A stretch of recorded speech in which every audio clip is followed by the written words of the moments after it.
Jadi kita kena berwaspada, kena memberatkan diri kita, kena besar hati. Nak buat penyelesaian ni macam mana syirik ni?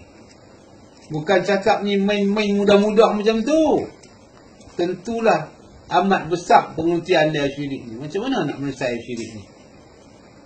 Kalau tengok, pandang, perhati, fikir, perah akal tengok, daripada ujung rambut ke ujung kaki, tengok, renung, tengok dengan saksama, jawapan dia tak ada. Tak ada apa? Tak ada ruang bidang nak mengisytiharkan aku punya. Kita punya tak ada. Setelah kita nampak semua tak ada ruang bidang kita punya, Allah Ta'ala panggil juga seorang.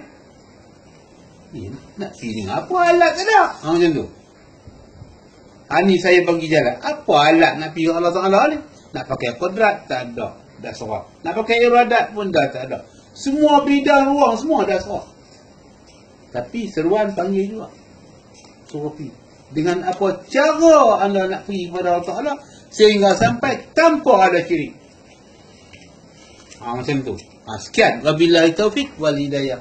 Wassalamualaikum warahmatullahi wabarakatuh. Mudah-mudahan anda semua dapat petunjuk.